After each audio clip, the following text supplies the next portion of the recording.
Good day, everyone. Let's begin with a moment of stillness. Take a deep breath and gently exhale.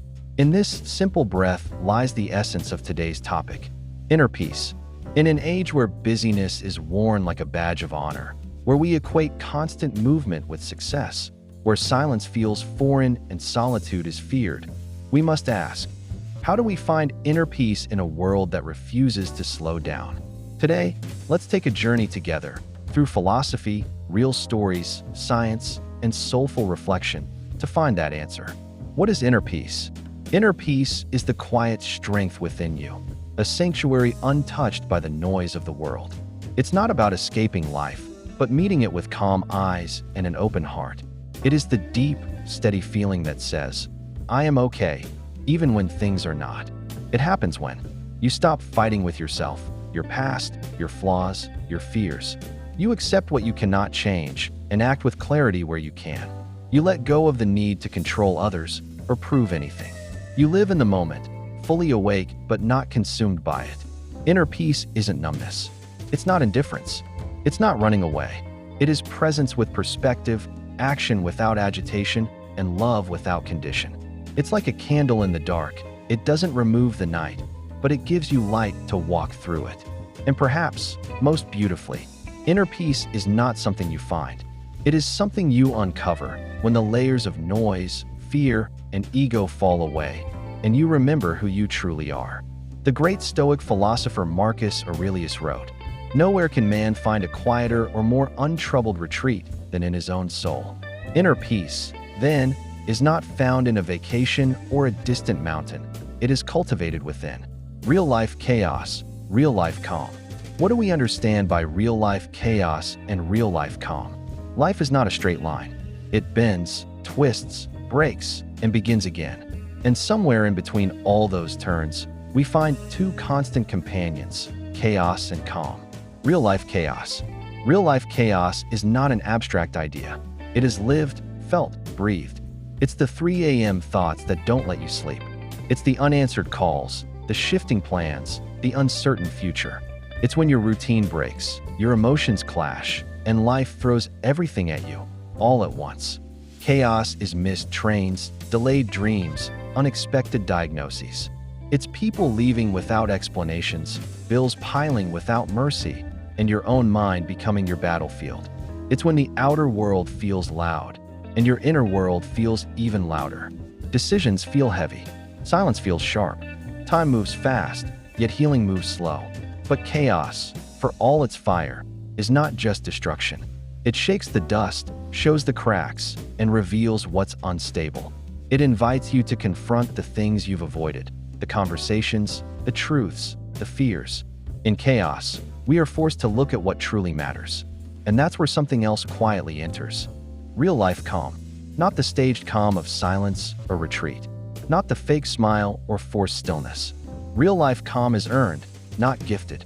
It is standing in the middle of a mess and still knowing which step to take next. It is not running from the storm, but becoming the eye of it. Real-life calm is when your hands tremble, but your voice stays steady. When the world demands urgency, but you respond with clarity.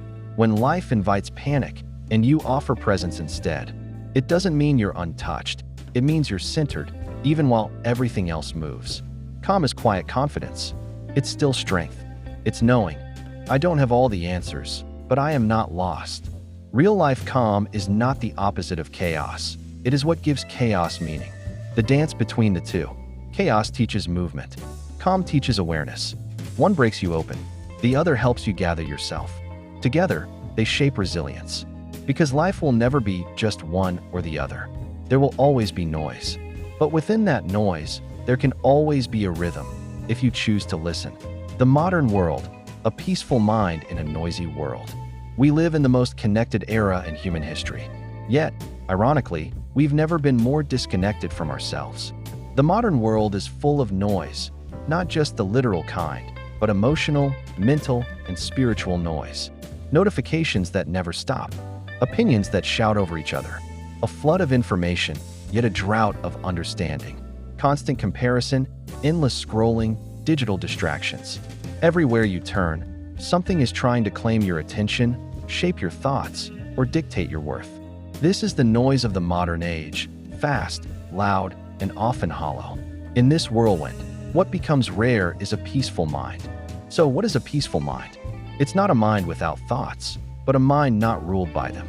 It's a state where you can observe without instantly reacting, feel without being consumed, be fully present without constantly escaping into screens or illusions. Choose your path rather than be pulled in 1,000 directions. A peaceful mind is like a clear lake, not because no stone ever falls into it, but because it settles back into stillness. It means you're not constantly looking outside for validation, entertainment, or escape. You're able to return to your own center again and again, no matter how loud the world becomes. Why is this important in the modern world? Because in a world of noise, stillness becomes a superpower. In a culture of speed, slowness becomes wisdom. In a time of endless stimulation, peace is rebellion. A peaceful mind helps you think clearly in confusion, choose wisely when pressured, rest deeply when exhausted, love fully, even when the world feels harsh. It allows you to respond, not just react, to live with intention, not just habit, to be awake, not just alive. Release the need to control how others act or how life unfolds. Practice presence. This moment is enough. Surrender to something higher. Call it God, the universe, the Dharma, or simply the flow of life. Detachment is not the absence of love, but the purification of love. Not the absence of ambition, but the freedom from obsession. It's not about removing everything from your life. It's about removing the hold it has over your soul. Because only when the hands are open can the heart truly receive. The power of mindfulness and meditation. In a world moving faster than ever, where our minds are scattered, our attention divided, and our inner world neglected, mindfulness and meditation have become more than practices. They've become lifelines. What is mindfulness?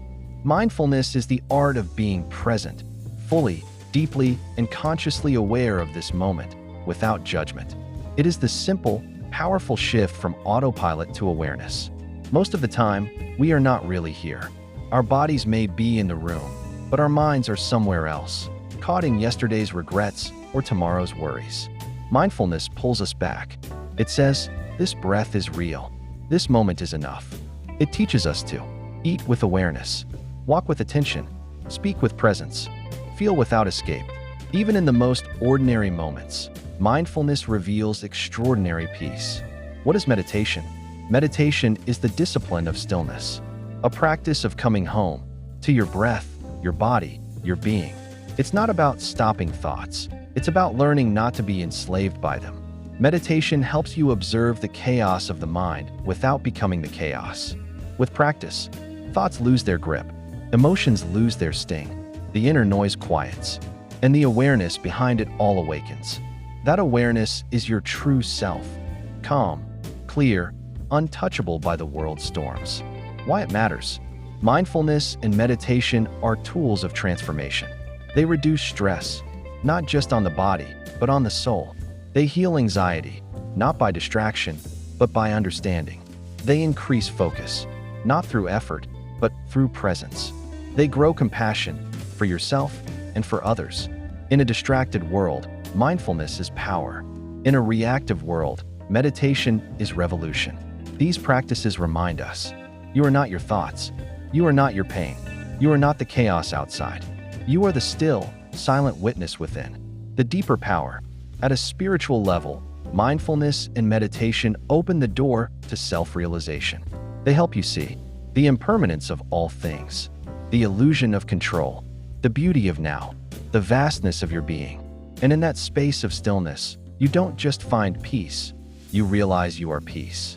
Mindfulness is the way back to yourself. Meditation is the mirror that shows you who you truly are.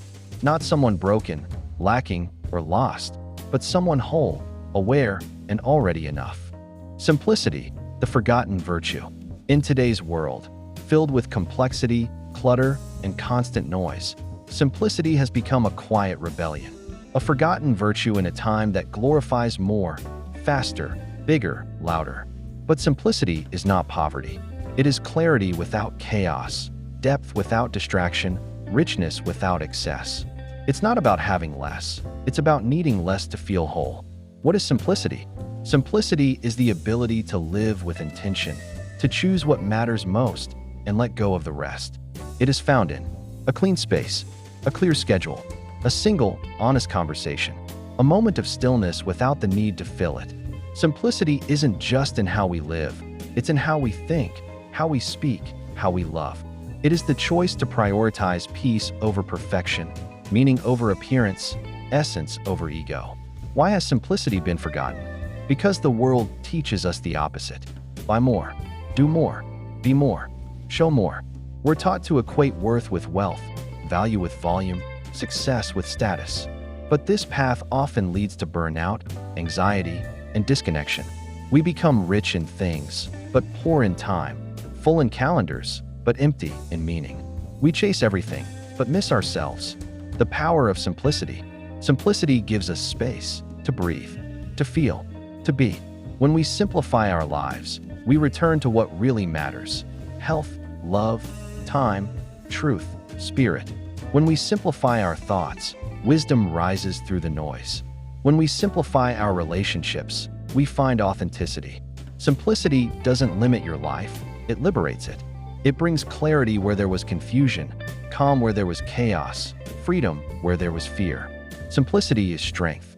It takes courage to step back when the world pushes you forward, to say no in a culture that praises yes, to walk slower in a world that worships speed.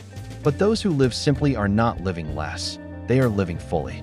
They are more present, more grateful, more attuned to life's quiet joys: a child's laugh, a silent sunrise, a shared smile, a peaceful evening. Simplicity is not a trend. It is a return to our true nature, to the soul's pace, to the truth that less can often be more. In simplicity, we rediscover our essence. We no longer need to impress. We just need to be. And in that being, we find peace, we find depth, we find ourselves. Nature as a healer, a pathway to inner peace. In the pursuit of inner peace, we often look inward through meditation, silence, or self-reflection. But sometimes, the greatest healing doesn't come from closing your eyes. It comes from opening them to the natural world. Because nature is not just scenery. It is a sacred mirror, a quiet guide, a living teacher. And above all, it is a healer. The natural rhythm versus the human rush. Modern life is fast, noisy, and chaotic. It pulls us away from ourselves, into screens, schedules, and endless demands. But step into nature, a forest, a quiet lake, a sunrise sky, and something changes. Suddenly, the mind slows down, the heart softens, the breath deepens, the soul remembers. Why? Because nature doesn't rush. A tree doesn't hurry to grow. The ocean doesn't force its tides. The wind doesn't chase approval. In its calm, we remember our own forgotten calm. Nature heals because it simply is. There's no judgment in nature, no pressure, no ego, no noise of should and must. A river flows, it doesn't ask for permission. A bird sings, not to perform, but because it is alive. A flower blooms, not to compete, but to fulfill its purpose. This effortless being teaches us how to return to ourselves. When we walk among trees or sit under the sky, our burdens feel smaller, not because they disappear, but because we expand. Nature doesn't take our pain away. It simply holds space for it. And in that space, healing begins. Nature and inner peace, the sacred bond. Inner peace is not about escaping the world. It's about reconnecting with what is eternal and quiet within us. Nature helps us do that. It reminds us of our roots, that we are part of something vast and timeless. It humbles the ego, showing us how small we are, yet how beautifully connected. It grounds us, bringing us from the mind back into the body, the breath, the now. Have you ever noticed? You don't need words in nature. You don't need to do anything. Just being there is enough. That's peace, a sacred invitation. Nature is always waiting, not in a hurry, not demanding, just present. And every time you touch it, with bare feet, open eyes, or a quiet mind, you touch a deeper part of yourself. Because sometimes, the forest says what the heart has been trying to hear. Sometimes, the sky reflects the stillness you forgot you carried. And sometimes, a breeze carries away more stress than 1,000 thoughts ever could. Nature is not outside of us. We are nature. And when we return to it, we return to the calm, clear, peaceful self we were always meant to be. So if you ever feel lost, anxious, or restless, go outside. Sit, breathe, listen. Let the earth do what it's always done. Heal you by reminding you who you are. Gratitude and compassion, inner peace through the heart. In a world that often measures worth by achievement, appearance, and accumulation, we forget the true power of the heart, its capacity to heal, to connect, and most importantly, to bring peace. While the mind seeks control and the body seeks comfort, it is the heart that seeks peace. Through the sacred energies of gratitude and compassion. These are not just emotions. They are portals to inner peace. Gratitude, the art of enough. Gratitude is the quiet act of saying, what I have is enough. What I am is enough. This moment is enough. It shifts our focus from lack to fullness, from what is missing to what is already given. When you are grateful, even the smallest things become sacred. A meal becomes a blessing. A conversation becomes a gift. A sunrise becomes a miracle. Gratitude turns ordinary life into holy ground. And in that shift, the heart relaxes.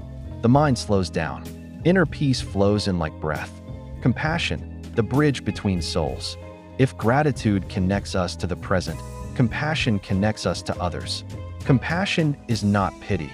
It is the deep understanding that we are all carrying something, that every being you meet is fighting an inner battle unseen. When we replace judgment with empathy, resentment with forgiveness, and apathy with kindness, we cleanse our own inner world. Because hatred hurts the hater first. Anger burns the one who carries it. But compassion heals both the giver and the receiver. And in that healing, there is peace, soft, quiet, and deeply human. The heart as a sanctuary. The modern world often tells us, protect your heart, toughen it, close it. But true peace doesn't come from closing the heart. It comes from opening it wisely. Gratitude opens the heart to the beauty of now. Compassion opens the heart to the pain of others and softens our own pain too. When your heart becomes a sanctuary instead of a fortress, you stop feeling at war with the world and with yourself. Inner peace through the heart. Peace is not a mental achievement. It is a heart state. It grows in silence. It blooms in kindness. It rests in the soul that says, thank you. I understand. I forgive. I care. These are small phrases, but they carry cosmic weight. They dissolve ego. They melt fear. They invite love. And love is the highest form of peace. If you seek inner peace, go beyond thought. Go beyond achievement. Enter the heart. Fill it with gratitude for life and compassion for others and yourself. In that space, you will discover that peace was never missing. It was simply waiting to be felt, not through the mind, but through the open, gentle, powerful heart. Accepting impermanence, a Buddhist and Stoic view. In our search for inner peace, we often cling to people, possessions, moments, emotions, even identities. We chase certainty. We hold on to control because deep down, we fear the truth that life gently, and sometimes painfully, reveals. Everything is impermanent. Yet, far from being a cause for despair, this truth, as taught by both Buddhism and Stoicism, holds the key to a more enduring, quiet, and liberating peace. Impermanence in Buddhism, the nature of all things. Buddhism teaches that all conditioned things are anicca, impermanent. From a blooming flower to a fleeting thought, from the laughter of a child to the body we inhabit, everything arises, changes, and fades. The cause of our suffering, the Buddha taught, is not impermanence itself, but our resistance to it. We suffer when we try to hold on to what must pass. We suffer when we expect things to remain the same. We suffer when we identify with things that are always changing. But once we accept impermanence, something beautiful happens. We stop clinging. We live more fully in the now. We see beauty even in endings. And we become grateful for each moment, not entitled to it. This awareness brings inner peace, not because life becomes easier, but because we are no longer fighting its natural flow. Impermanence in Stoicism, a more fatty and the present. The Stoics, too, embraced impermanence. Marcus Aurelius, the philosopher emperor, wrote, "You could leave life right now. Let that determine what you do, say, and think." Stoicism doesn't teach fear of loss. It teaches acceptance of fate, a more fatty, and the strength to meet life on its terms, not ours. The Stoics remind us that our loved ones may leave, our fortune may fade, our bodies may weaken, but our response, our virtue, our peace remains in our power. Peace, in the Stoic view, is not found in the outer world, but in the inner world that has learned to say, I did not ask the world to be permanent. I only asked to be present. Peace through acceptance. When we accept impermanence, we no longer need to control everything, own everything, be everything. We become like the river, flowing, flexible, free. We stop grasping and start appreciating. The sunrise is more beautiful when we know it will end. A goodbye is more sacred when we know it may be the last. Every breath becomes a gift, not a guarantee. This is the essence of inner peace, living in alignment with reality, not illusion. And reality is always moving, always changing, always becoming. To accept impermanence is to embrace life as it truly is. It is to stop clinging to the shore and allow the river to carry us. To breathe deeply into the moment, knowing it won't last, and loving it all the more because of that. Both the Buddhist and the Stoic invite us to this deep truth. What is temporary is precious. What passes teaches. What ends opens the door to peace. Impermanence doesn't steal peace, it reveals it. Not in what stays forever, but in our capacity to remain calm, even when nothing else does. Inner peace as a daily practice, not a final destination. In our modern minds, we often imagine inner peace as a faraway land, a place we'll arrive at someday, when everything falls perfectly into place. No worries, no stress, no noise. But that image is an illusion. Inner peace is not a mountain peak to be conquered. It is a path we walk every single day. Not a destination we reach, but a practice we return to again and again. The myth of the final state. We tend to think, once I fix my problems, I'll be at peace. Once I succeed, once I change, once I heal completely, then I'll finally rest. But life doesn't work that way. Problems will come and go. Emotions will rise and fall. Seasons will change, and the mind will wander. If we wait for life to be perfect to find peace, we'll always be waiting. That's why inner peace must be practiced, not postponed. Peace in the present moment. Peace is found not in the absence of chaos, but in the way we meet it. It is in the way we breathe when overwhelmed, the silence we choose between reactions, the kindness we show ourselves on hard days, the grace with which we accept what we cannot change. Peace is not found in escape, it's found in presence. In this breath, this step, this choice, peace is a discipline of the soul. Just as a musician must tune their instrument daily, our soul needs daily tuning through presence, awareness, and gentleness. Some days, peace will feel effortless, like a breeze. Other days, it will be a struggle, like lifting a weight. But still, we return to it. We learn to return to ourselves. That is the essence of daily practice. Even if you fail, you begin again. Even if the mind is noisy, you still listen beneath the noise.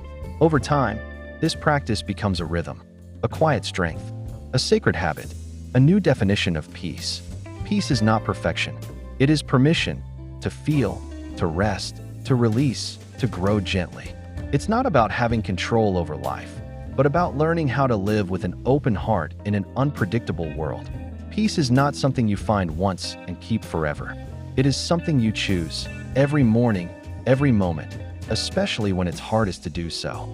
It is in the soft rituals, sitting in silence before the day begins, saying thank you for small things, forgiving quickly, returning to the breath again and again. Inner peace is not the end of the journey. It is the way we walk it. Closing reflections. The world will not slow down. You must.